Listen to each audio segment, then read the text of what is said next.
Hi buddies, நான் உங்கள் Afsar. Welcome to our channel. இன்னைக்கு பார்க்கக்கூடிய உண்மை சம்பவம் தமிழ்நாட்டினுடைய தஞ்சாவூர் மாவட்டத்திலிருந்து ஒரு குறிப்பிட்ட தொலைவில் அமைந்துள்ள ஒரு அழகிய கிராமத்தில் ஒரு வாலிபரை பழி தீர்ப்பதற்காக ஒரு தோப்புக்குள் சென்ற 4 இளைஞர்களுக்கு ஒரு துஷ்ட ஆவியால் மட்டும் இல்லாமல் ஒரு துஷ்ட முனியால் ஏற்பட்ட அதிபயங்கர அமானுஷ நிகழ்வை தாங்க முழுமையாக பார்க்க போகிறோம். இன்னைக்கு பார்க்கக்கூடிய இந்த வீடியோவும் கொஞ்சம் கூட திகிலும் அமானுஷமும் குறையாமல் நீங்கள் அப்படியே எதிர்பார்க்கலாங்க. இதுவரைக்கும் நம்மளுடைய சேனலை சப்ஸ்கிரைப் பண்ணால் பார்த்துட்டு இருந்தீங்கன்னா சப்ஸ்கிரைப் பண்ணிட்டு பக்கத்தில் இருக்கக்கூடிய பெல் பட்டனையும் சேர்த்து கிளிக் பண்ணிக்கோங்க. வாங்க வீடியோக்குள்ள போலாம்.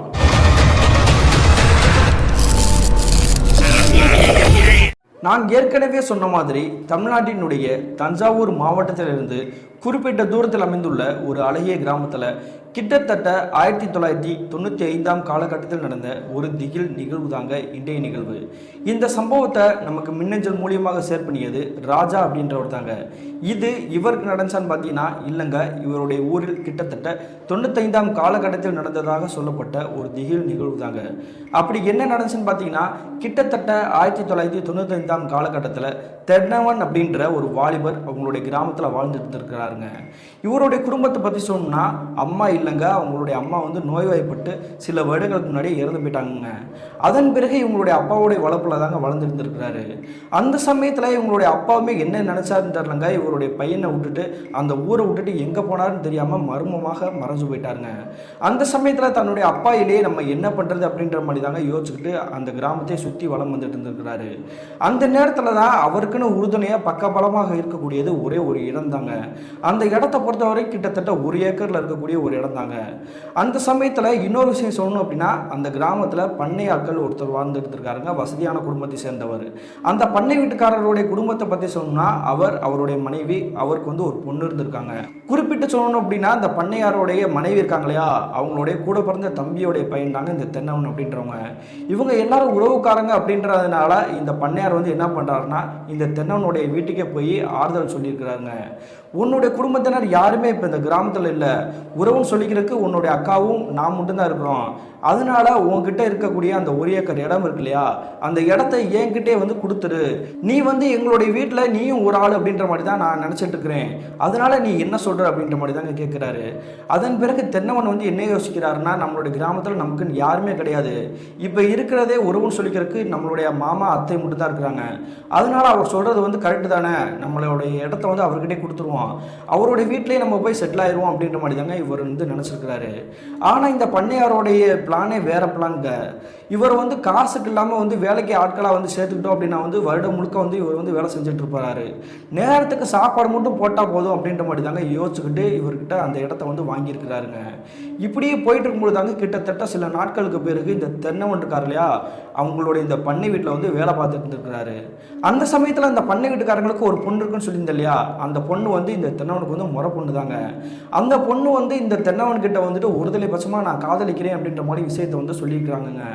இந்த விஷயத்தை கேட்ட உடனே இந்த தென்னவன் வந்துட்டு அக்செப்ட் பண்ணாமல் தாங்க ஒதுங்கி போயிட்டு இருக்கிறாரு.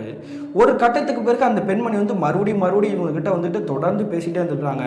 நீ என்னுடைய முறப்பையன்டா, நீ ஏன்டா அப்படி ஒதுங்கி போற, உன்னோட இடத்தையே என்னுடைய குடும்பத்தினருக்கு நீ கொடுத்துட்ட, நம்ம காதலிக்கிறதுனால வந்து என்ன குத்தம் சொல்ல போறாங்க, நான் உன்னை கல்யாணம் பண்ணணும்னு ஆசைப்படுறேன், நீ வந்து எங்கள் அப்பா அம்மா கிட்ட வந்து பேசுற அப்படின்ற மாதிரி தாங்க சொல்றாங்க.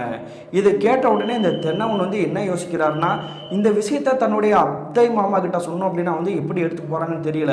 தன்னுடைய அத்தை பத்தி கூட தெரியும், ஆனால் தன்னுடைய மாமா வந்து இந்த கிராமத்திலே கொஞ்சம் பேரும் புகழோட வசதியாக இருக்கக்கூடிய நபர், அவர் ஏற்றுக்கல, நம்மளை வந்து பிடிக்கல அப்படின்னு சொல்லிட்டாருன்னா நம்ம என்ன பண்றது அப்படின்ற மாதிரி தாங்க மிரண்டு போயிருக்கிறாரு.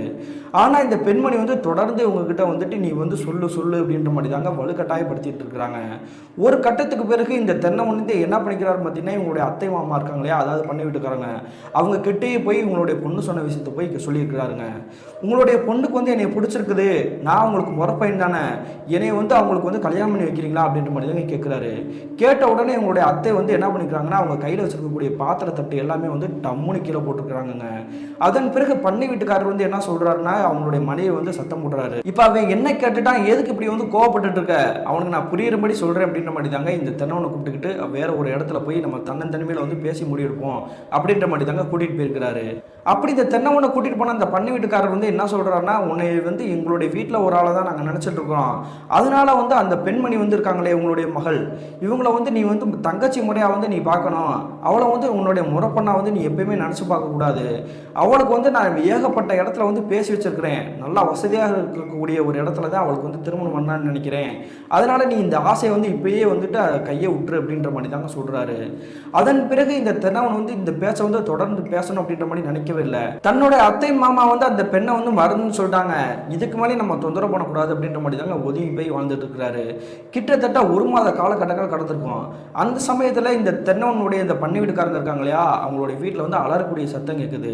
சத்தம் கேட்ட உடனே தென்னவன் உள்பட அங்கே இருக்கக்கூடிய வேலையாட்கள் எல்லாமே இந்த பண்ணை வீட்டுக்காரங்களுடைய வீட்டுக்கிட்டே நெருங்கி போய் பார்க்குறாங்க. அப்படி பார்த்த அனைவருக்குமே ஈரக்குழி நெருங்கி போயிருச்சுங்க. என்ன நடந்திருக்குன்னு பார்த்தீங்கன்னா, இவங்களுடைய பொண்ணு இருக்காங்க இல்லையா, அவங்க வந்து தூக்கு மாட்டிட்டு சாக போகிறேன் அப்படின்ற மாதிரி தாங்க கைத்தை போட்டு அதுக்கு மேலே வந்து தொங்கிட்டு இருந்திருக்காங்க. எல்லாருமே பக்கத்தில் நெருங்கி போனதுனால அந்த பெண்மணி வந்து எப்படியே காப்பாற்றிருக்கிறாங்க. காப்பாற்றின பிறகு அந்த பெண்மணி வந்து என்ன சொல்லுதுன்னா, இந்த தென்னவனை வந்து என்னால் மறக்க முடியாது, இவன் கூடயே வந்து என்னை கட்டி வைங்க, இல்லை அப்படின்னா வந்து நான் இப்போ இல்லைனாலும் எப்பயாச்சும் ஒரு தடவை வந்து செத்து போயிடுவேன், தற்கொலை பண்ணிக்கிறேன் அப்படின்ற மாதிரி தாங்க மிரட்டி இருக்கிறாங்க. அதன் பிறகு இந்த பண்ணை வீட்டுக்காரர் வந்து என்ன பண்ணுறாருன்னா, அவங்களுடைய பொண்ணை வந்து ஆறுதல் படுத்துறாருங்க, சமாதானப்படுத்துறாரு. உன்னுடைய விருப்பப்படியே நான் ஏற்றுக்கிறேம்மா, அவங்ககிட்ட வந்து நான் பேசி பார்க்குறேன், அவன் தான் உன்னை வந்து பிடிக்கல, என்கிட்ட வந்து நேரடியாகவே சொன்னாமா, நாங்கள் வந்து எப்பயோ உன்னுடைய காதலுக்கு வந்து அக்செப்ட் பண்ணிட்டோம், ஆனால் அவனுக்கே பிடிக்கல அப்படின்றப்ப நம்ம என்ன பண்ணுறது அப்படின்ற மாதிரி தாங்க இவர் வந்து வேறு மாதிரி பேசியிருக்கிறாரு. இந்த சம்பவத்துக்கு பிறகு கிட்டத்தட்ட ஒரு 2 நாட்கள் கடந்திருக்கும். அந்த சமயத்தில் இந்த தென்னவன் வந்து என்ன பண்ணுறாருன்னு பார்த்தீங்கன்னா, இந்த பொண்ணு வந்து இப்படி சொல்லிடுச்சு, நம்ம எப்படி தன்னுடைய அத்தை மாமாவுடைய முகத்தில் வந்து முழிக்கிறது அப்படின்ற மாதிரி தாங்க எந்த ஒரு பதிலுமே தெரியாமல் அலைஞ்சிட்டு இருந்திருக்கிறாரு.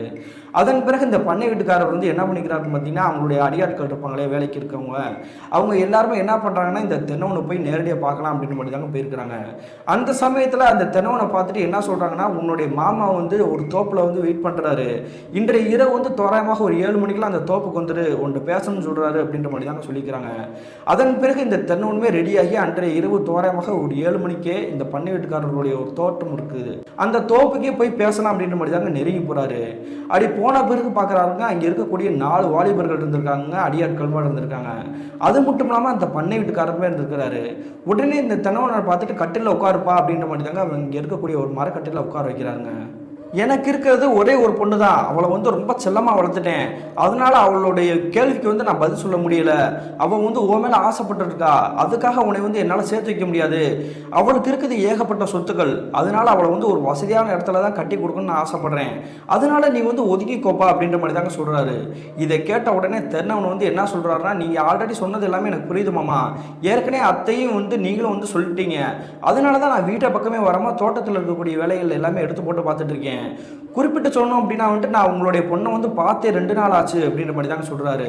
இதை கேட்ட உடனே பண்ணை வீட்டுக்காரர் என்ன சொல்கிறாருன்னா, நீ சொல்கிறது எல்லாமே புரியுது, இருந்தாலுமே என்னுடைய பொண்ணை வந்து சம்மதிக்க வைக்க முடியல, வேற ஒரு கல்யாணத்துக்கு ஏற்பாடு பண்ணுறேமா அப்படின்னு சொன்னாலே வந்து நான் தற்கொலை பண்ணிக்கிறேன் அப்படின்ற மாதிரி தான் பேசிக்கிட்டே இருக்கிறா, இதுக்கு ஒரே ஒரு வழி நீ இந்த ஊரை விட்டு போகிறது மட்டும்தான்ப்பா அப்படின்ற மாதிரி தாங்க இந்த பண்ணை வீட்டுக்காரர் சொல்லிக்கிறாரு. இதை கேட்ட உடனே இந்த தென்னவன் ஆடி போயிட்டாருங்க. என்னம்மா சொல்லிட்டு இருக்கீங்க, என்னோட இடம் வந்து 1 ஏக்கர் இடம் இருந்துச்சு இல்லையா, அந்த இடத்த வந்து உங்களுடைய பேருக்கு தான் நான் வந்து எழுதி கொடுத்துருக்கிறேன், இப்பொழுது எனக்கு சொந்தம் சொல்லிக்கிறதுக்கு வேற யாருமே கிடையாது உங்கள் 2 பேரை தவிர, அது மட்டும் இல்லாமல் இந்த ஊரை தவிர வேற எந்த ஊருக்கு நான் போவேன், எனக்கு யாரை தெரியும் அப்படின்ற மாதிரி தாங்க வருத்தத்தோடு பேசிக்கிறாரு. இதை கேட்ட பிறகு இங்கே இருக்கக்கூடிய இந்த பண்ணை வீட்டுக்காரர் வந்து மறுபடியும் இவர்கிட்ட வந்து ஆறுதலாக தான் பேசிக்கிறாரு. நீ சொல்கிறது எல்லாமே புரியுதுடா, உனக்கு ஏற்ற மாதிரி நான் ஒரு இடத்த வந்து ரெடி பண்ணி வைக்கிறேன், அந்த இடத்துல போய் நீ கொஞ்ச நாள் மட்டும் வாழு, அதுக்குள்ளே என்னுடைய பொண்ணுக்கு வந்து வேற ஒரு இடத்துல பார்த்து நான் திருமணம் பண்ணிக்கிறேன், அதன் பிறகு நீ இந்த ஊருக்கு வா, உனக்கு ஏற்ற மாதிரியே உன்னுடைய தகுதி தராதாரத்துக்கு ஏற்ற மாதிரி ஒரு பொண்ணை பார்த்து உனக்கு கல்யாணம் பண்ணி வைக்கிறது என்னுடைய பொறுப்பு அப்படின்ற மாதிரி தாங்க இந்த பண்ணை வீட்டுக்காரர் சொல்லியிருக்காரு. இதை கேட்ட உடனே தென்னவன் வந்து கொஞ்சம் கோபத்தோடு பேச ஆரம்பிச்சிருக்காரு.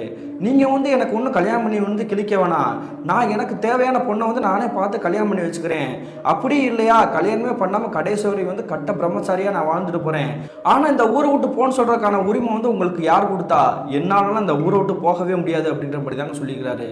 இதை கேட்ட உடனே பண்ணை வீட்டுக்காரர் வந்து கோபமாக ஆரம்பிச்சிட்டாருங்க. நான் இவ்வளோ சொல்லி வந்து நீ கேட்குற மாதிரி தெரியல, நீ இருக்கிற வரைக்கும் என்னுடைய பொண்ணு வந்து வேற யாரையும் வந்து திருமணம் பண்ணிக்கிறதுக்கு வந்து ஏற்றுக்க மாட்டா, அதனால உன்னுடைய உசுரை எடுக்கிறதாண்டா சரி அப்படின்ற மாதிரி தாங்க பேசிக்கிறாரு. இவர் சொன்ன அடுத்த செகண்ட் அங்கே இருக்கக்கூடிய 4 அடியாட்கள் இருக்காங்க இல்லையா, அவங்க எல்லாருமே வந்து இவர்கிட்ட நெருங்கி வந்துட்டாங்க. அந்த சமயத்தில் அந்த பண்ணை வீட்டுக்காரர் வந்து என்ன சொல்கிறாருன்னா, இவனை வந்து இதே இடத்துல வந்துட்டு குழி தோண்டி புதைச்சிருங்க, இவனை கொன்று போட்டது வந்து நம்ம தான் செஞ்சோம் அப்படின்றது வந்து யாருக்குமே தெரியக்கூடாது, அதனால வந்து இவனை போட்டு தள்ளிட்டு இங்கே இருக்கக்கூடிய ஏதாவது ஒரு மண்ணை தோண்டி அதுக்குள்ளே வந்து புதைச்சிருங்க, கொஞ்ச நாளுக்கு பிறகு அங்கே இருக்கக்கூடிய எலும்புக்கூடுகளை எல்லாம் எடுத்து வேறு ஏதாவது ஒரு இடத்துல வந்து தூக்கி வீசிடுவோம் அப்படின்ற மாதிரி தாங்க சொல்லியிருக்கிறாரு. அதன் பிறகு இந்த தென்னவன் வந்து ஓன் அழுதுகிட்டே, என்னை மன்னிச்சுக்கோங்க மாமா, நான் தெரியாமல் பேசிட்டேன் அப்படின்ற மாதிரி தாங்க சொல்கிறாரு. இல்லைடா, அவனை நான் மன்னிக்கவே முடியாது, இப்படி நீ பண்ணிகிட்டு இருக்க அப்படின்னா வந்துட்டு உன்னை எப்போ வந்து என்னால் திருத்த முடியும்னு தெரியல, நீ இந்த ஊரை விட்டு போகல அப்படின்னா வந்துட்டு என்னுடைய மானமே கப்பல் ஏறிடும், அதனால நீ சாகிறதாண்டா சரியான பதில் அப்படின்ற மாதிரி தாங்க சொல்லிட்டு அந்த பண்ணை வீட்டுக்காரர் அவருடைய வீட்டுக்கே கிளம்பிட்டாருங்க. அதன் பிறகு அங்கே இருக்கக்கூடிய 4 அடியாட்களுமே வந்துட்டு இந்த தென்னவன் அப்படின்ற ஒரு போட்டு அடின்னு அடி வெளுக்கிறாங்கங்க. அதன் பிறகு ஒரு கட்டத்தில் அடி தாங்க முடியாமல் இவர் என்ன பண்ணுறதுன்னு தெரியாமல் அங்கிட்டு இங்கிட்டு ஓட ஆரம்பிச்சுக்கிறாரு. இவர் ஓடக்கூடிய விஷயத்தை தெரிஞ்ச பிறகு அங்கே இருக்கக்கூடிய 4 அடியாட்களுமே வந்து கையில் கத்தி அருவா எல்லாம் எடுத்துகிட்டு இவர் வந்து துரத்துறாங்கங்க. அடி துரத்திட்டே இருக்கும்பொழுது அங்கே இருக்கக்கூடிய முட்கள் பொருட்கள் எல்லாம் வண்டி இருக்கும் இல்லையா, அந்த இடத்துல பூரா ஓடி ஒளிஞ்சிட்டு இருக்கிறாருங்க. அந்த சமயத்தில் ஏதோ ஒரு ரூம் மாதிரி தெரியுதுங்க, மோட்டார் ரூம் தான். ஆல்ரெடி வந்து பல வருடங்களாக அந்த ரூம் வந்து மூடி தாங்க கிடக்குது. அந்த ரூம் கிட்ட நெருங்கி போயிட்டாரு. அந்த இடத்த பொறுத்த வரைக்கும் கும்மிருட்டாக இருக்கக்கூடிய காரணத்தினால, ஏன்னா வந்து விளக்குகள்லாம் இருக்காது இல்லையா, கிட்டத்தட்ட 95ஆம் காலகட்டத்தில் ஒரு சில தோப்புகள் எல்லாம், அதனால கும்மிட்டா இருக்கக்கூடிய அந்த இடத்துல வந்து இந்த தென்னவன் வந்து உயிரை காப்பாற்றுறதுக்காக ஓடிக்கிட்டு இருந்திருக்கிறாரு. அந்த சமயத்தில் இவருடைய கண்களுக்கு வந்து இவர் இருக்கக்கூடிய இடத்துல இருந்து ஒரு 100 மீட்டர் தள்ளி ஏதோ ஒரு ரூம் மாதிரி தெரிஞ்சுருங்க, மோட்டார் ரூமாக இருக்கக்கூடிய வாய்ப்பு இருக்குது. அந்த சமயத்தில் அந்த ரூம் கிட்ட நெருங்கி போயிட்டாருங்க. அப்படி ரூம் கிட்ட நெருங்கி போன பிறகு இவருக்கு வந்து பேரெதிர்ச்சி. என்ன நடந்திருக்கு பார்த்தீங்கன்னா, அந்த ரூம்குள்ள யாரோ வந்து கதவு டம்மு டம்முன்னு தட்டுற மாதிரி தாங்க சத்தம் கேட்குது. இந்த சத்தத்தை கேட்ட உடனே இவர் வந்து பதறி போயிட்டாரு. இந்த இடத்துல நம்ம மட்டும் தான் இருக்கோம்னு நினைச்சோம், ஆனா வேற யாரையும் அந்த ரூம்ல வந்து அடைச்சு வச்சிருப்பாங்க போல, அதனால தான் அவங்க வந்து தட்டுறாங்க, நம்ம எப்படியோ அந்த கதவை உடைச்சிட்டு நம்மளும் உள்ளுக்குள்ள போய் ஒளிஞ்சுக்க வேண்டியதான் அப்படின்ற மாதிரி தாங்க நினைச்சிருக்காரு. என்ன காரணம் பார்த்தீங்கன்னா, அந்த தோட்டத்தை பொறுத்தவரையும் சுற்றி கம்பி வெளி போட்டு அடைச்சு வச்சிருக்காங்க. அதே சமயத்தில் அங்கே இருக்கக்கூடிய 4 தடியாட்களும் அங்கிட்டு இங்கிட்டு தேடி வந்துட்டு இருக்காங்க. இப்போ இந்த இடத்த விட்டா நமக்கு வந்து தப்பிச்சு போறதுக்கு வேற வழியே கிடையாது, அவங்க போனதுக்கு அப்புறம் வேற இடத்துக்கு போய்க்கலாம் அப்படின்ற மாதிரி தாங்க அந்த ரூம் கதவை வந்து டம்மு டம்முன்னு இவரும் உடைக்க ஆரம்பிக்கிறாரு. இவர் வெளியே இருந்துக்கிட்டு அந்த கதவை போட்டு அடிக்க, உள்ளுக்குள்ள இருக்கக்கூடிய யாரோ ஒரு மர்ம நபர் வந்துட்டு அந்த கதவை போட்டு அடிக்க, இந்த மாதிரி தாங்க நடந்துட்டு இருக்குது. ஒரு கட்டத்துக்கு பிறகு கதவை உடைக்க முடியல அப்படின்ற மாதிரி தாங்க யோசிச்சுட்டு இருக்கும்போது தாங்க இவருக்கு ஒரு விஷயமே தோணி இருக்குது. என்ன நடந்திருக்கு பார்த்தீங்கன்னா, அந்த ரூமை சுற்றி வந்து அந்த கதவு முன்னாடி இருக்கும் இல்லையா, அதில் பூரா வந்துட்டு ஒரு மாதிரி கயிறாக போட்டு கட்டி வச்சிருக்காங்க. கயிறு மட்டும் இல்லாமல் ஏதோ ஒரு கொடிகள் மாதிரி படர்ந்துருக்குது. அது மேலேயே தாந்திரிகம் செஞ்ச மாதிரி தாங்க அங்கே இருக்கக்கூடிய அந்த சந்தனம் மட்டும் இல்லாமல் எலுமிச்சம்பழம்லாம் போட்டுருக்குது. எதுக்கு இப்படி வித்தியாசமாக கட்டி வச்சிருக்காங்க அப்படின்ற மாதிரி தாங்க நினச்சிட்டு இருந்திருக்காரு. சரி, நம்ம என்ன இருந்தாலும் பரவாயில்ல, நம்ம வந்து உடச்சிட்டு உள்ளுக்குள்ள போயிடலாம் அப்படின்ற மாதிரி தாங்க கதவை வந்து ஓங்கி தட்டி இருக்கிறாரு. அப்படி ஓங்கி தட்டின உடனே அந்த கதவை வந்து திறந்துருக்குது. அதன் பிறகு இந்த தென்னவன் வந்து அந்த ரூம்குள்ளேயே போய் இப்படி ஒளிஞ்சிருக்கிறாருங்க. ஒளிஞ்ச பிறகு உள்ளுக்குள்ள தேடி பார்க்குறாருங்க. ஆனால் இவருக்கு வந்து அந்த கும்மிரிட்டில் வந்து யாருமே இருக்கிற மாதிரி தெரியல. நம்மளே கதை வந்து திறந்துட்டோம், உள்ளேயும் போயிட்டோம், ஆனால் உள்ளுக்குள்ள இருந்து சத்தம் கட்டுச்சு. அந்த நபர் வந்து எங்கே போனார், ஒருவேளை இருட்டாக இருக்கக்கூடிய காரணத்தினால அங்கே இருக்கக்கூடிய நபர் வந்து வெளியே போயிட்டாரா நம்ம கதவை திறந்தப்பயே அப்படின்ற மாதிரி தாங்க யோசனையோடு நின்றுட்டு இருக்கிறாரு. அந்த சமயத்தில் இவர் தேடி வந்துட்டு இருக்கக்கூடிய அந்த 4 தடியாட்கள் வந்து என்ன பண்ணாங்கன்னா, இந்த ரூம் கிட்டே நெருங்கி வந்துட்டாங்க. இந்த தென்னவன் வந்து வேற எங்கேயும் போகலடா, இந்த ரூம்குள்ள தான் போயிருப்பான் அப்படின்ற மாதிரி தாங்க இந்த 4 தடியாட்களும் வந்து பார்த்து பேசிட்டு இருக்கிறாங்க. அந்த சமயத்தில் அந்த 4 ஆட்கள்ல ஒரே ஒரு இளைஞர் மட்டும் என்ன பண்ணிக்கிறாரா, நான் உள்ள போய் அவனை வந்து வெட்டி சிதைச்சிட்டு வரேன்டா அப்படின்ற மாதிரி தான் உள்ளுக்குள்ள நுழைஞ்சிருக்கிறாரு. நுழைஞ்ச அடுத்த நிமிஷமே ஐயோன்னு கத்தி அலறிக்கிறாருங்க. என்னடாச்சு, ஏன்டா அப்படி கத்துற அப்படின்ற மாதிரி தாங்க பின்னாடி இருக்கக்கூடிய இந்த 3 இளைஞர்கள் வந்து பார்த்துருக்குறாங்க. அந்த சமயத்தில் உங்களுடைய கையில் வந்து டார்ச் லைட் வச்சுருந்துருக்காங்க போல. அந்த டார்ச் லைட்டை அடித்து பார்க்கும்பொழுது எல்லாருக்குமே பேருதிர்ச்சி. என்ன நடந்ததுன்னு பார்த்தீங்கன்னா, அந்த ரூம்குள்ளன்ட்டு ஒரு பெரிய ராஜநாகங்க. அந்த ராஜநாகம் இவங்க இந்த 4 பேரையும் பார்த்துட்டு அப்படி சீறிட்டு இருந்துருக்குது. அது மட்டும் இல்லாமல் ஆல்ரெடி உள்ள ஒரு நபர் நுழைஞ்சார் இல்லையா, அந்த நபர் வந்து ஆல்ரெடி கொத்திடுச்சு போல, அப்படியே துள்ள துடிக்க அப்படியே கீழே விழுந்து கிடக்குறாருங்க. இந்த காட்சியை பார்த்துட்டு இருந்த இந்த தென்னவனுக்கு வந்து ஒன்றுமே புரியல. நம்ம இவ்வளோ நேரம் இந்த ரூம்குள்ளான இருந்தோம், ஒருவேளை அந்த கதவு தட்டக்கூடிய சத்தத்தை கொடுத்ததே இந்த ராஜநாகம் தானா அப்படின்ற மாதிரி தாங்க மிரண்டு போய் பார்த்துருக்கிறாரு. அதே மாதிரி அந்த ராஜநாகம் இவர் பக்கத்திலே தாங்க நிற்கிது, ஆனால் இவர் சீண்டவே கிடையாது. மறுபடியும் இங்கே கீழே விழுந்து கிடக்கிறார் இல்லையா, அந்த நபரை 2-3 தடவை அந்த ராஜநாகம் வந்து கொத்தி இருக்குதுங்க. கொத்தின உடனே அங்கே இருக்கக்கூடிய அந்த நபர் வந்து அப்படியே வாயில நுறதல்ல அப்படியே வந்து மயக்கம் போட்டு வந்துருக்கிறாருங்க. இந்த காட்சியை பார்த்த உடனே இந்த 3 பேரும் வந்து அந்த ரூமை விட்டு தள்ளி கொஞ்சம் தூரத்தில் வந்து நின்றுருக்காங்க. எப்படி இருந்தாலும் நீ வெளியே வந்து தான் ஆகணும், அந்த பாம்பை கடிச்சிரும்ல, நீ வெளியே வந்த உடனே உன்னை வெட்டி போட்டு தள்ள விட மாட்டோம்டா அப்படின்ற மாதிரி தாங்க ஆக்ரோஷமாக நின்றுருக்காங்க. அதே மாதிரி இங்கே இருக்கக்கூடிய ஒரு நபர் வந்து ஆல்ரெடி மயக்கம் போட்டு வந்துருக்கிறாரு இல்லையா, என்னுடைய நண்பன் உன்னால் போயிட்டான்டா, இதுக்கு காரணமான உன்னை வந்து சும்மா விட மாட்டோம் அப்படின்ற மாதிரி தாங்க வெறி பிடிச்சி அங்கிட்டு அலைஞ்சு கத்திட்டு இருக்கிறாங்க. இப்படியே போயிட்டு இருக்கும்போது தாங்க திடீர்னு ஓன்னு அழுகக்கூடிய சத்தம் கேட்குது. என்னடா அது திடீர்னு யாரும் அழுகிற மாதிரி சத்தம் கேட்குது அப்படின்ற மாதிரியே அங்கே இருக்கக்கூடிய 3 நபர்கள்ல ஒருவர் வந்து டக்குன்னு திரும்பி பார்க்குறாருங்க. அடுத்த நிமிஷமே அவருக்கு வந்து பேரெதிர்ச்சி. என்ன நடந்திருக்குன்னு பார்த்தீங்கன்னா கருன்னு ஒரு கரிய உருவம் அப்படியே வந்து தத்துரூபமாக நின்றுகிட்டு இருக்குது. இந்த 3 பேரும் வந்து எதை பார்த்துட்டு இருக்காங்க அப்படின்ற மாதிரி தாங்க உள்ளுக்குள்ள இருக்கக்கூடிய இந்த தென்னவன் வந்து அந்த ரூம் விட்டு டக்குன்னு வெளியே வந்து எட்டி பார்க்குறாருங்க. பார்க்கும்பொழுது இவருடைய வாழ்க்கையிலே கற்பனையே பண்ண முடியாத காட்சி கண்கள் முன்னாடி தெரிஞ்சிருக்குது.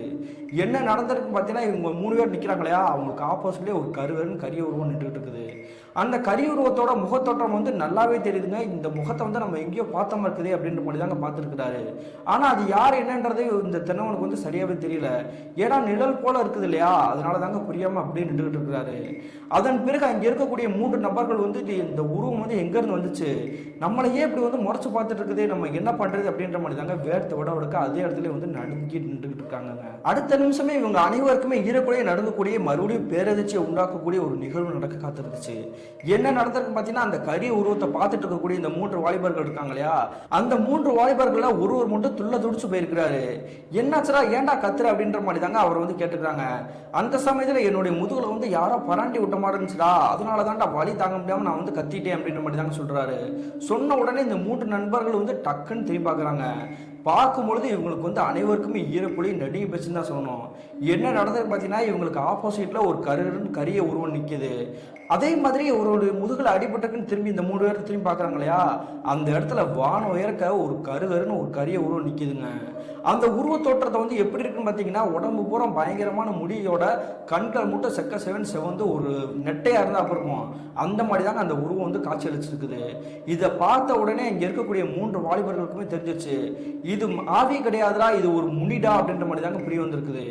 உடனே நம்ம என்ன பண்ணுறது அப்படின்ற மாதிரி தாங்க இந்த 3 வாலிபர்களும் தப்பிச்சு ஓட ட்ரை பண்ணிக்கிறாங்க. அடுத்த நிமிஷமே ஆல்ரெடி ஒருத்தருடைய முதுகில் வந்து அடிச்சிச்சு இல்லையா, அந்த நபர் வந்து அங்கேயே சுருண்டு விழுந்துருக்கிறாருங்க. சுருண்டு விழுந்த அடுத்த செகண்டே அங்கே இருக்கக்கூடிய அந்த வான உயரத்துக்கு இருக்கக்கூடிய அந்த கரிய உருவம் வந்து என்ன பண்ணுதுன்னு பார்த்தீங்கன்னா இங்கே விழுந்து கிடக்கக்கூடிய அந்த நபருடைய தலையை பிடிச்சி அப்படி பிக்கிற மாதிரி தாங்க முடியை பிடிச்சி சரன்னு இழுத்துட்டு போயிட்டு இருக்குது. தன்னுடைய நண்பனை வந்து எங்கேயோ இழுத்துட்டு போதே அப்படின்ற மாதிரி தாங்க பயத்தோட பதட்டத்தோட இந்த இருவரும் வந்து பார்த்துட்டு இருக்கிறாங்க தூரத்தில் நின்றுக்கிட்டே. அந்த விழுந்து கிடக்கக்கூடிய அந்த நபரை வந்து இழுத்து போட்டு பக்கத்தில் இருக்கக்கூடிய கிணத்துலேயே அப்படி தூக்கி வீசி இருக்குதுங்க. வீசின உடனே அங்கே இருக்கக்கூடிய அந்த துஷ்ட முனி இருக்கு இல்லையா, அது வந்து ஓன்னு கத்தி இருக்குதுங்க. அந்த சத்தத்தை கேட்ட உடனே இவங்க எல்லாருக்குமே வந்து கொலையை நடுங்கிச்சுன்னு தான் சொல்லணும். வித்தியாசமாக ஒரு ஜின்னு வந்து கத்திச்சுன்னா அப்படி இருக்கும், அந்த மாதிரி தாங்க அந்த சத்தம் கேட்டுருக்குது பயங்கரமாக. இந்த சத்தத்தை கேட்ட உடனே இந்த தென்னவன் உள்பட எல்லாருமே பயத்தில் தாங்க நடிக்கிட்டு இருக்கிறாங்க. இந்த வான உயரத்தில் இருக்கக்கூடிய அந்த கரிய உருவம் வந்து என்னவா இருக்கும், அதே மாதிரி எதிர்ப்புத்த நிற்கக்கூடிய அந்த தத்துவமாக இருக்கக்கூடிய அந்த கரிய உருவம் யாரா இருக்கும் அப்படின்ற மாதிரி தாங்க குழப்பத்தோட எதுவுமே தெரியாமல் அப்படியே வந்து பித்து பிடிச்சமா நிற்கிறாருங்க. இதுக்கு மேலே நம்ம நிற்கக்கூடாது, என்னதான் இருந்தாலும் ஆன்மாவாக தானே இருக்குது, நம்மளும் ஏதாவது பண்ணிடும் அப்படின்ற மாதிரி தாங்க இந்த தென்னை வந்து அலறி அடிச்சுட்டு அந்த தோட்டத்தை விட்டு டக்குன்னு வெளியே போடலாம் அப்படின்ற மாதிரி ட்ரை பண்ணுறாருங்க. அதே சமயத்தில் அந்த 2 வாலிபர்கள் மீதம் உள்ளவங்க இருக்காங்க இல்லையா, நம்ம இனிமேல் இங்கே இருக்கக்கூடாது, ஏற்கனவே ஒருத்தர் வந்து பாம்பு கடிச்சு இறந்து போயிட்டாரு, இன்னொருத்தவனை வந்து அந்த முனி வந்து போட்டு தள்ளிடுச்சு, இப்போ நம்ம 2 பேர் தான்டா இருக்கோம், நம்ம என்ன பண்ணுறது அப்படின்ற மாதிரி தாங்க பயத்தில் ஓட ஆரம்பிச்சிருக்காங்க. அப்படி ஓடிக்கிட்டே இருக்கும்பொழுது ஒருத்தருடைய பின்னங்கால வந்து டக்குன்னு வாரி விடுற மாதிரி தெரிஞ்சுக்குது. வாரி விட்ட உடனே கீழே விழுந்தோன்னு டக்குன்னு திரும்பி பார்க்குறாங்க. அந்த கருகருன்னு இருக்கக்கூடிய ஒரு கரிய உருவம் இருந்துச்சு இல்லையா, அந்த உருவம் ஒரு பக்கத்தில் வந்து தத்ரூபமாக நிற்கிதுங்க. அப்படி நிற்கிறது மட்டும் இல்லாமல் ஆங்காரமாக சிரிக்கக்கூடிய சத்தம் வந்து பயங்கரமாக கேட்குதுங்க. அங்கே இருக்கக்கூடிய வாழை மரம் மட்டும் இல்லாமல் தென்னை மரங்கள் எல்லாமே காற்று வந்து ஒரு சேர பலமாக அடிச்சிருக்குது. இப்போ நம்ம என்ன பண்ணுறது அப்படின்ற மாதிரி தாங்க மீதமுள்ள ஒரு நபர் வந்து உத்து பார்த்துருக்கிறாரு. மச்சான் எந்திரிச்சு வாடா அப்படின்ற மாதிரி தாங்க பயத்தோட கத்திட்டே இருந்திருக்கிறாரு. இப்படி நடக்கக்கூடிய காட்சிகள் எல்லாமே தென்னை வந்து ஒரு தூரத்தில் இருந்து பார்த்துட்டு தாங்க இருந்திருக்கிறாரு. அப்படி பேசிக்கிட்டே இருக்கும்பொழுது அந்த கரிய உருவம் வந்து ஒரு காலை பிடிச்சி இவரை பிடிச்சி விருட்டுன்னு இழுத்துட்டு இருக்குதுங்க இந்த கீழே விழுந்து கிடக்கக்கூடிய நபரை. அப்படி இழுத்துக்கிட்டு இருக்கும்பொழுது அங்கே இருக்கக்கூடிய துஷ்டமுனி இருக்கு இல்லையா, அது பக்கத்திலே வந்துருச்சுங்க. அப்படி வந்த பிறகு அந்த நபரை தூக்கிக்கிட்டு அந்த இருக்கக்கூடிய ஒரு தென்னை மரத்து மேலே ஏறி இருக்குதுங்க. இப்படி நடக்கிறது எல்லாமே வந்து உண்மையில தான் நடக்குதா, இது எல்லாமே கற்பனையா அப்படின்ற மாதிரி தாங்க அனைவருமே வந்து மிரண்டு போய் பார்த்துட்டு இருக்கிறாங்க. அந்த சமயத்தில் இந்த தென்னவன் வந்து என்ன நினச்சிட்டாருன்னா, இனிமேல் நம்ம இந்த இடத்துல இருக்கக்கூடாது, நம்ம எப்படியே அது ஓடி ஆகணும் அப்படின்ற மாதிரி தாங்க தோட்டத்தை விட்டு ஒரு கிராமத்துக்குள்ளேயே நுழைஞ்சிட்டாருங்க. மீதமுள்ள அந்த ஒரு நபருமே நம்ம வந்து உயிர் போயிடும், நம்மளும் போயிடும் அப்படின்ற மாதிரி தாங்க அவருமே தலைதறிக்க ஓடி இருக்கிறாருங்க. அப்படி ஓடி போன பிறகு இந்த 2 வாலிபர்களும் வந்து என்ன பண்ணுறாங்கன்னா அவங்களுடைய கிராமத்தோட மைய பகுதிக்கே வந்துட்டாங்கங்க. அந்த சமயத்தில் அந்த பண்ணை வீட்டுக்காரர் வீட்டுக்கு முன்னாடி போய் நின்றுக்கிட்டு ஐயா ஐயா ஒரு நிமிஷம் வாங்க அப்படின்ற மாதிரி கத்தியிருக்கிறாரு. அப்படி கத்தின உடனே அங்கே இருக்கக்கூடிய ஏரியா மக்கள் எல்லாமே வந்து பக்கத்தில் நெருங்கி வந்துட்டாங்க. என்னாச்சு பண்ணை வீட்டுக்காரங்க முன்னாடி இவ்வளோ பெரிய சத்தம் கேட்குது அப்படின்ற மாதிரி தாங்க பார்த்துருக்காங்க. அப்படி பார்த்துட்டே இருக்கும்பொழுது இந்த தென்னவன் வந்து ஆக்ரோஷமாக பேசிட்டு இருக்கிறாரு. நீலாம் மனுஷனாயா? என்னுடைய உறவுக்காரனே சொல்றதுக்கே கேவலமா இருக்குது. ஏயா அப்படி பண்ண? என்னோட இடத்தையும் பிடிக்க வச்சுட்டு உன்னோட பொண்ணை எனக்கு வந்து கல்யாணம் பண்ணி கொடுக்க மாட்டேன்ட்ட. நான் சரி ஒதுங்கி பிறந்தானே சொல்றேன், அப்புறம் எதுக்கு என்னை வந்து பாலாப்படுத்துற? என்னை போட்டு தள்ளிட்டு ஆளை அனுப்பிச்சுட்டேல, இப்போ அதில் ஒருத்தையும் மட்டும் தான் மிச்சம் இருக்கான், நீயே என்னன்னு கேளு அப்படின்ற மாதிரி தாங்க இந்த தென்னவன் சொல்லியிருக்கிறாரு. இதை சொன்ன உடனே அங்கே இருக்கக்கூடிய பண்ணை வீட்டுக்காரர் வந்து அப்படி முறைச்சபடியே தாங்க பார்த்துட்டு இருக்கிறாரு அந்த மீதம் இருக்கக்கூடிய நபரை. அவர் என்ன பண்ணாருன்னு பார்த்தீங்கன்னா ஒரு காலடியிலே போய் விழுந்துட்டாரு. அங்கே இருக்கக்கூடிய 2 உருவங்கள் வந்து என்ன பண்ணுச்சுன்னு தெரியல, 3 பேருமே போட்டு தள்ளிடுச்சு. இப்போ நான் ஒருத்தன் மட்டும் தான் இருக்கிறேன், இனிமேல் உங்களுடைய வேலையும் தேவையில்லை, எனக்கு காசு பணம் எதுவும் தேவையில்லை, இந்த ஊரை விட்டு நான் ஓடி போறேன் அப்படின்ற மாதிரி தாங்க ஓடு அழுதுருக்கிறாருங்க. கொஞ்சம் தூரம் ஓடி போயிட்டு இங்கே மீதமுள்ள அந்த ஒரு வாலிபர் இருக்கார் இல்லையா, அவர் வந்து இந்த கூட்டத்தை பார்த்து என்ன சொல்றாருன்னா, அங்கே இருக்கக்கூடிய அந்த தத்துரமாக நான் பார்த்த அந்த கை உருவம் வந்து வேற யாருமே கிடையாது, இந்த தென்னவனுடைய அப்பா தான் அப்படின்ற மாதிரி தாங்க சொல்லிட்டு ஓடி இருக்கிறாரு. இதை கேட்ட உடனே அங்கே இருக்கக்கூடிய மக்கள் எல்லாமே மிரண்டு போய் பார்த்துருக்குறாங்க. என்ன காரணம் பார்த்தீங்கன்னா, தென்னவனுடைய அப்பா வந்து சில வருடங்களுக்கு முன்னாடி, குறிப்பிட்ட சொல்லணும்னா ஒரு 6 வருடங்களுக்கு முன்னாடியே வந்துட்டு எங்கே போனாருன்னு தெரியல அப்படின்ற மாதிரி தாங்க எல்லாரும் நினச்சிட்டு இருக்காங்க. ஒருவேளை தன்னுடைய மனைவி வந்து இறந்து போயிட்டா, தன்னுடைய பையனை வந்து பார்த்துக்க முடியாது அப்படின்ற மாதிரி தான் விட்டுட்டு இன்னொரு கல்யாணம் பண்ணி நல்லா வாழ்றாரு போல அப்படின்ற மாதிரி தான் நினச்சிருக்காங்க. ஆனால் இங்கே ஓடிட்டு இருக்கக்கூடிய அந்த அடியாள் சொன்னார் இல்லையா, அந்த ஆன்மா வந்து தத்துரமாக பார்த்து அப்படின்ட்டு, அதன் பிறகுதாங்க இவங்க எல்லாருக்குமே தெரிய வந்திருக்குது. ஒருவேளை தென்னவனுடைய அப்பா வந்து இறந்து போயிட்டாரோ அப்படின்ற மாதிரி தாங்க புரிய வந்திருக்குது. அதன் பிறகு அங்கே இருக்கக்கூடிய பண்ணை வீட்டுக்காரர்கிட்ட வந்து சுற்றி இருக்கக்கூடிய மக்கள் எல்லாமே எதிர்த்து கேள்வி கேட்க ஆரம்பிச்சாங்க. அப்படி கேட்ட பிறகு அங்கே இருக்கக்கூடிய பண்ணை வீட்டுக்காரன் சரி, அவங்களுடைய மனைவி சரி, இருவருமே வந்து ஆக்ரோஷமாக பேச ஆரம்பிச்சாங்க. ஆமாடா, அவன் வந்து போட்டு தள்ளினதே நாங்க தாண்டா அப்படின்ற மாதிரி தாங்க கத்தி சொல்லியிருக்கிறாங்க. என்னையா சொல்றீங்க, இப்படி பண்ணது எல்லாமே நீங்க தானா, என்ன நடந்துச்சு அப்படின்ற மாதிரி தாங்க கேட்குறாங்க. அதன் பிறகுதாங்க இந்த பண்ணை வீட்டுக்காரர் வந்து நடந்த விஷயத்தை கூட சொல்ல ஆரம்பிச்சிருக்கிறாருங்க. இதை கேட்டுட்டு இருக்கக்கூடிய தென்னவனுக்கு ஈரக்கூடிய நடுங்கி பேச்சு தாங்க சொல்லணும். அப்படி என்ன நடந்துன்னு பார்த்தீங்கன்னா, சில வருடங்களுக்கு முன்னாடிங்க, குறிப்பிட்டு சொன்னால் ஒரு 7 வருடங்களுக்கு முன்னாடி, அந்த சமயத்தில் வந்து இந்த தென்னவனுடைய அப்பா மட்டும் இல்லாமல் அவங்களுடைய அம்மா வந்து உங்களுடைய கிராமத்தில் தாங்க வாழ்ந்துருக்குறாங்க. அந்த சமயத்தில் அவங்ககிட்ட இருக்கக்கூடிய அந்த 1 ஏக்கரில் வந்து விவசாயம் தாங்க பார்த்துட்டு இருக்கிறாங்க. அப்படி பார்த்துக்கிட்டே இருக்கும் பொழுது தாங்க இவங்க வந்து என்ன பண்ணிக்கிறாங்க பார்த்தீங்கன்னா, இந்த தென்னவனுடைய அம்மா வந்து நோய்வாய்ப்பட்டு இறந்து போயிட்டாங்க. அப்படி இறந்து போய் கிட்டத்தட்ட 1 வருடமாகவே இந்த தென்னவனை வந்து அவங்களுடைய அப்பா தாங்க எடுத்து வளர்த்துட்டு இருந்திருக்கிறாரு. அந்த சமயத்தில் அவங்களுடைய அக்கா இருக்காங்க இல்லையா, அவங்களுடைய அக்காவும் அவங்களுடைய மாமாவும் வந்து என்ன பண்ணுறாங்கன்னா, இவங்களுடைய வீட்டுக்கே நெருங்கி வந்துருக்காங்க. அப்படி நெருங்கி வந்த பிறகு என்ன சொல்கிறாங்கன்னா, நீங்கள் இருவருமே வந்து எங்களுடைய வீட்டிலே வந்து தங்கிருங்க, உங்ககிட்ட இருக்கக்கூடிய அந்த 1 ஏக்கர் இடத்த வந்து கொடுங்க, நாங்கள் நல்லா பார்த்துக்குறோம், நீ அக்காக்காக செய்ய மாட்டியாப்பா அப்படின்ற மாதிரி தாங்க இந்த தென்னவனுடைய அப்பா கிட்ட வந்து அவங்க வந்து கேட்டுக்கிறாங்க. ஆனால் அந்த தென்னவனுடைய அப்பா வந்து என்ன சொல்கிறாருன்னா, என்னுடைய பையனுக்காக இருக்கக்கூடிய இந்த உறுதுணையாக இருக்கக்கூடிய இந்த இடமே இது ஒன்று தான், அதனால் இடத்த என்னால் தர முடியாது அப்படின்ற மாதிரி தாங்க வேணான்னு சொல்லியிருக்கிறாருங்க. அதன் பிறகு இந்த பண்ணை வீட்டுக்காரர் சரி, அவங்களுடைய மனைவி சரி, இவர்கிட்ட எப்படியாவது இந்த இடத்த வந்து வாங்கிடணும் அப்படின்ற மாதிரி தாங்க நினச்சிக்கிறாங்க. ஒரு கட்டத்துக்கு பிறகு இவர்கிட்ட வந்து ஆல்ரெடி தென்னவனை வந்து இந்த தோப்புக்கு எப்படி கூட்டிகிட்டு வந்தாங்க பேசி, அதே மாதிரி தாங்க தென்னவனுடைய அப்பாவுமே வந்து அந்த தோப்புக்கிட்ட வந்து உங்களுடைய மாமா வந்து வெயிட் பண்ணுறாரு, உங்ககிட்ட ஒரு முக்கியமான விஷயம் பேசணும் அப்படின்ற மாதிரி தாங்க கூட்டிகிட்டு வந்திருக்காங்க. அப்படி தோப்புக்கு வந்த பிறகு உன்னோட இடத்த வந்து எளிய கொடுத்து அப்படின்ற மாதிரி கேட்டுருக்காங்க. அப்படி கேட்கும்பொழுது இந்த தென்னவனுடைய அப்பா வந்து அந்த இடத்த வந்து என்னால் எளிய கொடுக்க முடியாது, நீ கொன்னே போட்டாலும் கொடுக்க மாட்டேன்னா அப்படின்ற மாதிரி தாங்க சொல்லியிருக்காரு. அப்படி சொன்ன பிறகு அங்கே இருக்கக்கூடிய பண்ணை வீட்டுக்காரர் வந்து என்ன பண்ணுறாருன்னா, அதே அடியாட்களை வச்சு அந்த தென்னவனுடைய அப்பா வந்து போட்டு தள்ளிக்கிறாருங்க.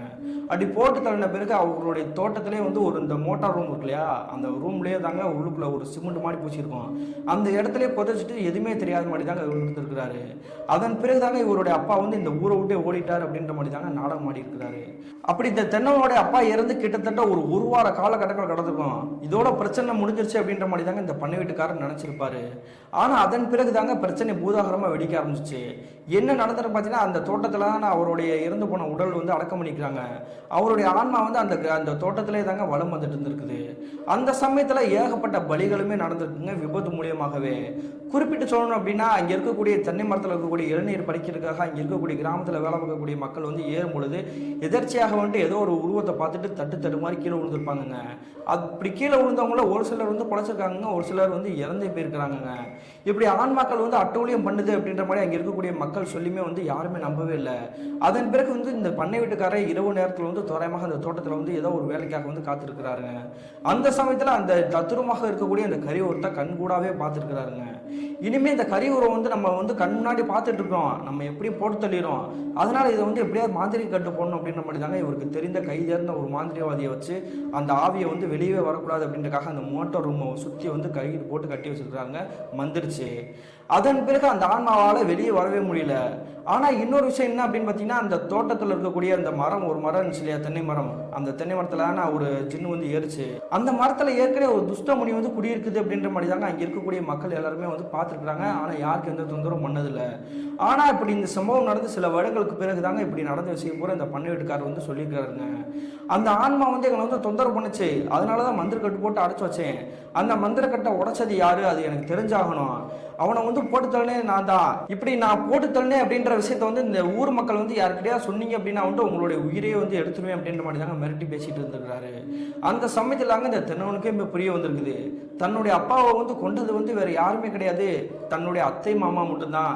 இவங்க இருவரும் இந்த மாதிரி வேலையை பார்த்துட்டு தான் தன்னுடைய இடத்தையுமே பறிச்சுக்கிட்டு உங்களுடைய வீட்டிலேயே வந்து வேலைக்காரனா வச்சுருக்காங்களா அப்படின்ற மாதிரி தாங்க கோபத்தோடு நின்று இருக்கிறாரு. அந்த சமயத்திலேயே வந்துட்டு நிறைய பேருக்கு அந்த துஷ்டமுனி வந்து எப்படி வந்துச்சு, இந்த மந்திரக்கட்டை உடைச்சது யாரு அப்படின்றது வந்து தெரியாமல் இல்லையா, இந்த தென்னவன் வந்து தானாவே முன் வந்து சொல்லிக்கிறாருங்க. அந்த மந்திரக்கட்டை உடைச்சது வேற யாருமே கிடையாது, என்னுடைய அப்பாவுடைய ஆன்மாவை திறந்து விட்டதே நான் தான்டா. ஆனால் தெரிஞ்சு நான் பண்ணலை, தெரியாமலே அந்த கதவு கிட்ட போயிட்டு அந்த கதவுல ஒளியணுமே அப்படின்றதுக்காக தான் நான் உள்ள போனேன். அதன் பிறகு அந்த கதவை உடைச்சது பிறகு தான் அங்கே இருக்கக்கூடிய ஆன்மா வந்து டக்குன்னு வெளியே வந்துருச்சு, அதனால தான் இந்த பலிகளே ஏற்பட்டிருக்குது அப்படின்ற மாதிரி தாங்க ஆங்காரமாக சிரிச்சிருக்காருங்க இந்த தெனவனு. இந்த விஷயத்தை கேட்ட பிறகு அந்த பண்ணை வீட்டுக்காரர் வந்து கோபத்தோட என்ன பண்ணுறாருன்னா, எவ்வளோ தைரியம் இருந்தால் என்னுடைய தோட்டத்துக்கு வந்து இந்த மாதிரி செயலை செஞ்சிருப்ப, இனிமேல் உன்னை உயிரோடய விட மாட்டேன்டா அப்படின்ற மாதிரி தாங்க கையில் ஒரு வீச்சர்வால் எடுத்துகிட்டு ஒரு கிட்ட வந்து வெட்டுறக்காக வந்திருக்கிறாரு. அந்த சமயத்தில் என்ன நினச்சுன்னு தெரிலங்க, அவருக்கு நெஞ்சு வலி வந்து டக்குன்னு கீழே சரிஞ்சு விழுந்துருக்கிறாருங்க. உடனே உங்களுடைய மனைவி அந்த பண்ணை வீட்டுக்காரர் கிட்டே நெருங்கி போயிட்டாங்க. அப்படி போன பிறகு பார்க்குறாங்க, அப்படியே கீழே விழுந்து சரிஞ்சார் இல்லையா அந்த பண்ணை வீட்டுக்காரர், அப்படியே உயிர் போக இறந்தே போயிட்டாருங்க. அப்படி இறந்த பிறகு அவங்களுடைய மனைவி வந்து ஒவ்வொன்றும் அழுதுகிட்டே இருந்திருக்காங்க. அதன் பிறகு தாங்க அங்கே இருக்கக்கூடிய மக்கள் எல்லாருக்குமே புரிய வந்திருக்குது, அவர் செஞ்ச பாவத்துக்கு ஏற்ற மாதிரி தண்டனை கிடைச்சிருச்சு, இனிமேல் நம்ம எதுவுமே பண்ண தேவையில்லை, தென்னவா நீ நல்லா இருப்படா அப்படின்ற மாதிரி தாங்க சொல்லிக்கிறாங்க. அப்படி அந்த பண்ணை வீட்டுக்காரர் இறந்த பிறகு அவரோட சடலத்தை எடுத்துக்கிட்டு சுடுகாட்டில் போய் அடக்கம் பண்ணிட்டு வந்திருக்காங்க. இந்த துக்க நிகழ்வு நடந்து கிட்டத்தட்ட 2 வார காலகட்டங்கள் கடந்திருக்கோம். அந்த சமயத்தில் இந்த தென்னனுடைய கிராமத்து மக்கள் எல்லாருமே அவரை வந்து கொம்பு செய்ய விட்டுருக்காங்க. உன்னுடைய இடத்த அபகரிச்சது மட்டும் இல்லாமல் அவங்களுடைய பொண்ணை வந்து உனக்கு திருமணம் பண்ணி வைக்க மாட்டேன்னு சொன்னாங்க இல்லையா, அதனால இந்த 2 விஷயத்துக்காக போய் சண்டை போடு அப்படின்ற மாதிரி தாங்க சொல்லிக்கிறாங்க. இவங்க சொன்னது எல்லாமே இந்த தென்னவனுக்காக ஏற்றுக்கிட்டு நல்லதுக்காக தான் சொல்லிக்கிறாங்க. அதன் பிறகு இவர் புரிஞ்சுக்கிட்டு என்ன பண்ணிக்கிறாருன்னா, இந்த தென்னவன் வந்து இவங்களுடைய அத்தை மாமா வீட்டுக்கு போயிருக்கிறாங்க, அதாவது இந்த பண்ணை வீட்டுக்காரருடைய வீட்டுக்கு போயிருக்கிறாரு. அப்படி போன பிறகு அவங்களுடைய அத்தை கிட்ட வந்து சண்டை போட ஆரம்பிச்சிருக்காரு. நீலாம் அத்தைன்னு சொல்லிக்கிறதுக்கே எனக்கு வந்து வெக்கமா இருக்குது, என்னுடைய அப்பாவோட கூட பிறந்த தங்கச்சியா இருந்துட்டு இந்த மாதிரி ஒரு கேவலமான ஒரு செயலை வந்து செஞ்சிருக்கிறியே, என்னுடைய அப்பா வந்து போட்டு தள்ளுறதுக்கு உன்னுடைய கணவனுக்கு எப்படி மனசு வந்துச்சுன்னு தெரியல, சாதாரண ஒரு இடத்துக்காண்டி தான் இவ்வளவு பெரிய பஞ்சாயத்து நீங்க பண்ணி வச்சிருக்கீங்க, இதை என்னால் எப்பயுமே மறக்க முடியாது அப்படின்ற மாதிரி தான் சொல்லிக்கிறாரு. அதுக்கு பிறகு நீங்க என்னோட இடத்த வந்து அபகரிச்சிட்டீங்க, அந்த இடத்த வந்து நீங்களே வச்சுக்கோங்க, எனக்கு வந்து தேவையான காசு மட்டும் கொடுத்துட்டீங்க அப்படின்னா வந்து நான் கிளம்பி போயிட்டே இருப்பேன் அப்படின்ற மாதிரி தாங்க சொல்லிக்கிறாரு.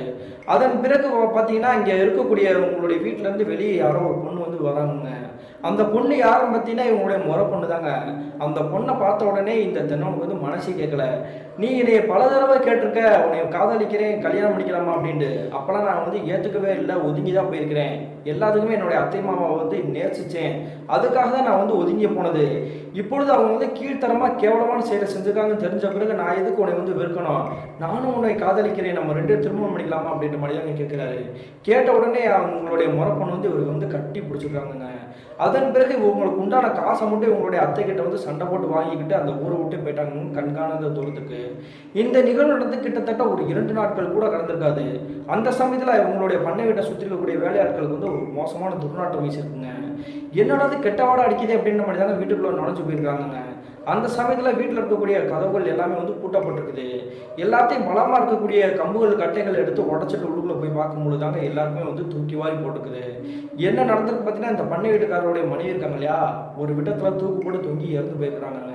இந்த சம்பவத்துக்கு பிறகு அங்கே இருக்கக்கூடிய மக்களுக்கு எல்லாருமே ஒரு விஷயம் புரிய வந்திருக்குது, இவங்க செஞ்ச தப்புக்கான பாவத்துக்கான தண்டனை கிடைச்சிருச்சு, இது வந்து அந்த ஆன்மாக்கள் செஞ்ச வேலையா இல்லது அவங்க தப்பு செஞ்சது வந்து உணர்த்தி அவங்களே வந்து இறந்து போயிட்டாங்களா அப்படின்ற மாதிரி தாங்க குழப்பத்தோடு வந்துருக்காங்க. எப்படியோ 2 தீயவர்கள் வந்து அழிஞ்சு போயிட்டாங்க அப்படின்ற மாதிரி தாங்க நினச்சிருக்காங்க. ஆனால் அதன் பிறகு வந்து அவங்களுடைய இந்த பண்ணை வீடு வந்து கிட்டத்தட்ட சில வருடங்களுக்கு பிறகுமே வந்துட்டு அமானுஷ்யம் நிறைந்த ஒரு வீடாக தாங்க இருக்குது. அதன் பிறகு அவங்களுடைய தூரத்து உறவினர்கள்லாம் எல்லாருமே இருப்பாங்க இல்லையா, அவங்க மூலியமாக வந்து அந்த பண்ணை வீடே வந்து கைமாற்றப்பட்டு வேற ஒரு கட்டிடமே வந்துருச்சாங்க. இந்த சம்பவத்துக்கு பிறகு உங்களுடைய கிராமத்துக்கு எந்த ஒரு பிரச்சனையும் பாதிப்பு இல்லாமல் நிம்மதியாக தாங்க வாழ்ந்துருக்காங்க. கிட்டத்தட்ட 1995ஆம் காலகட்டத்தில் என்னுடைய கிராமத்தில் நடந்ததாக சொல்லப்பட்ட ஒரு திகில் வரலாறு தான் பிரதர். இந்த சம்பவத்தை வந்து என்னுடைய தாத்தா எப்பயோ சொல்லிட்டாரு. ஆனால் இப்பொழுதுதான் உங்களுடைய சேனலை பார்க்கும்பொழுது எனக்கு வந்து ஷேர் பண்ணணும்னு ஆசையாக இருந்துச்சு. அதனால தான் ஷேர் பண்ணி விட்டுருக்கேன் அப்படின்ற மாதிரி தாங்க சொல்லி முடிச்சிருக்கிறாரு. இந்த சம்பவத்தை நமக்கு ஷேர் பண்ணிய ராஜாவுக்கு ஒரு நன்றி சொல்லிக்கலாங்க. மீண்டும் இது போன்ற தரமான திரளான சுவாரஸ்யமான நிகழ்வுடன் உங்களை சந்திக்கும் வரை நான் உங்கள் அப்சர்.